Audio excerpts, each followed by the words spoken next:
Hello, and thank you for joining us today for Getting Started with the Medical Language Lab. This webinar is intended to support you as you are getting to learn Medical Language Lab that is included with your medical terminology text. Today, give you an idea of who will be talking with you. I'm Molly. I'm from our marketing department, and joining me today to really show you the nuts and bolts of Medical Language Lab is Colleen Keenan. And as you go through, we definitely want to encourage you to ask questions along the way. Please type any of the questions that you have in the Q&A box. It is marked as Q&A, has a question mark as the symbol, and you can type your question in there at any time, and we will be answering questions. So today's program, where will we be going today? I will give you a very quick overview of the Medical Language Lab, and then I will hand it off to Colleen to go through the live demonstration to show you what you need to know to really get started. And then we will give you some next steps, what you might need to further support you as you're implementing Medical Language Lab into your course. So what is Medical Language Lab? We really saw an issue with student retention and students not being able to keep all that memorization intact to be able to actually learn medical language. So we apply the methodology of learning foreign language to learning medical language. And there are some certain characteristics within the Medical Language Lab that are applied that way. It's progressive, and that has to do with the activities that you may have seen some demos, or when you learned about Medical Language Lab, that it goes from critical listening to writing and speaking your own medical language. Multisensory, we have a multitude of practice activities that engage students' different senses and engage them in different learning styles. It's collaborative. We do have a group feature that we can share more about if you're interested in learning today, but like I said, we're going to get really into the setting up a class and everything like that so that you can get your class started. And it's easy to navigate, which you'll get to see as we're going through today, and you'll get to experience as you start setting up your own class and working with your students in Medical Language Lab. So why use it? And of course, hopefully you're here today because you know it's included with your text, and that's you want to start using it right away. And it does really help fit a variety of classroom settings. It's obviously great for online, but it gives you graded activities for whatever classroom setting that you're working in. And as I said, it's really helping students go beyond the memorization, applying those language acquisition skills so that they can learn medical language and become fluent medical language speakers in their professional lives. And then what is happening today is some of the support that we're providing to you to get started. We also have an instructor and student user guide to get started and videos as well, a whole multitude of support to make sure that it's easy for you and your students to get into Medical Language Lab. So that said, I'm going to pass the presentation over to Colleen Keenan so that she can get started with the actual demonstration of Medical Language Lab. Thank you, Molly. Molly, can you just confirm that you can see my screen, please? Yes, your screen is showing.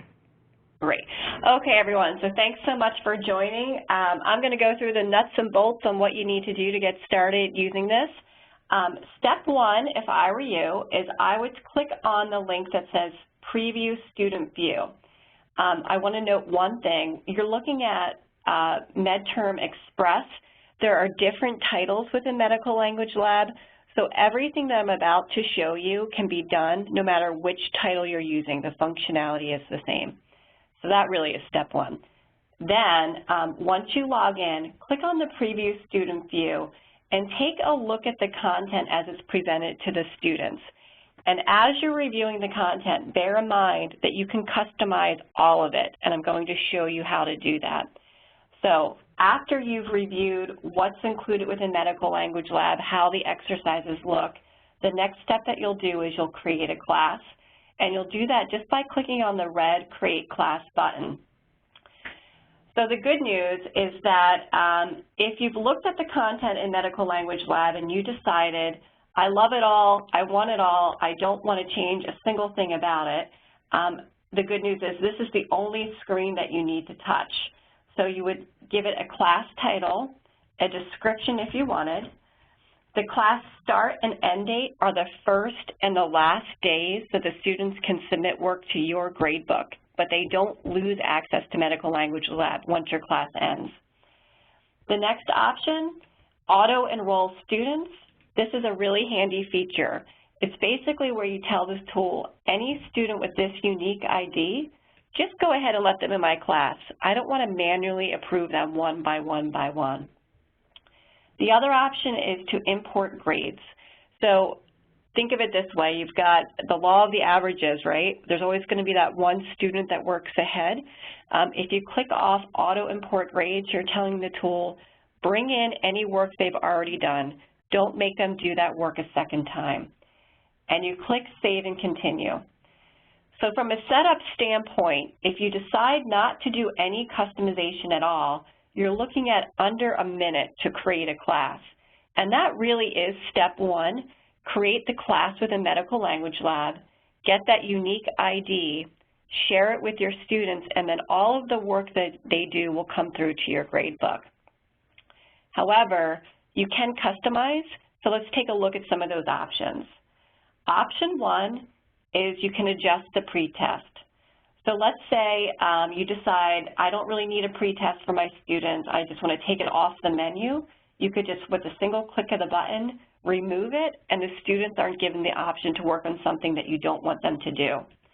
You can also remove certain topics from the pretest. You could give it a unique due date, randomize the questions. So however you want to flex it, that's fine. Next is the lesson reorder option. This is really nice. So this is where you can really flex the tool and make it match your syllabus by dragging and dropping the topics into the order that you want.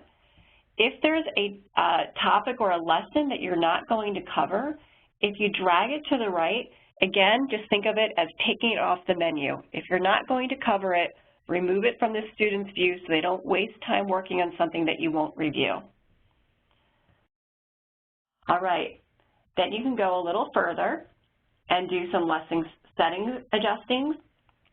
And this is where you could really roll up your sleeves and get down in the weeds, so to speak. So on a lesson-by-lesson basis, you can set due dates for each of the lessons. You can change the grading rules and remove exercises. So here you see the lesson drop-down menu. This is the grading rule area here. It will default to practice, then grade. So under that grading rule, you're really giving the students a chance to practice as many times as they want, and then once they feel confident, they hit the grade button. You could change that to grade on first attempt. That's a one and done. You know, you get one chance to do it, then you get graded. That will come through to your gradebook. And then practice only. This is more for classes that are giving participation points. You really just want them to complete it, and you're not getting hung up so much on the percentage score. Down below, this is where I was mentioning that you can remove exercises. So let's say you think it's just a little bit too much for your class to complete all of this work. You could take certain exercises right off the menu.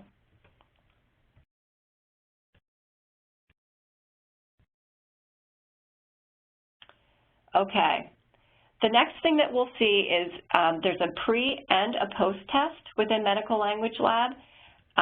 The functionality within Medical Language Lab is very consistent. So if you've done it once, you've done it a million times.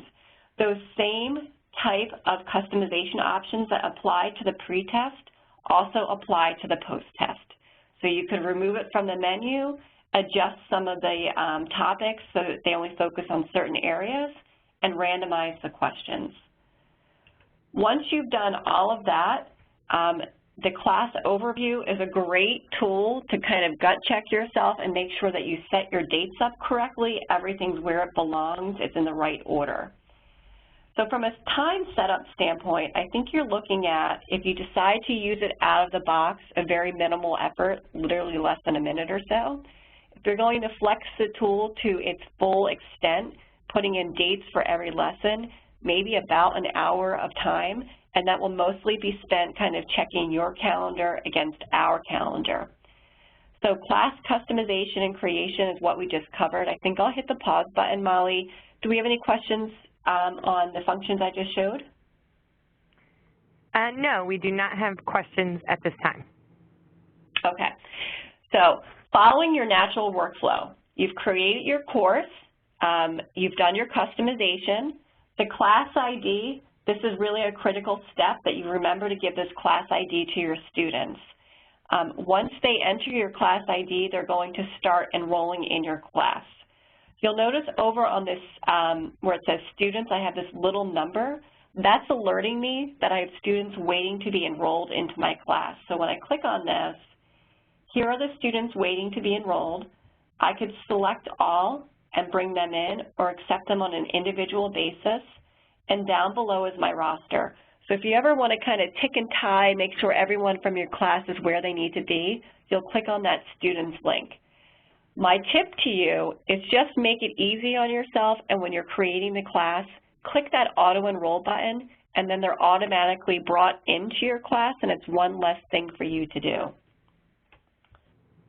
Okay, so your students have been admitted into your course, they start working, and then you want to go and look and see what kind of work they've completed.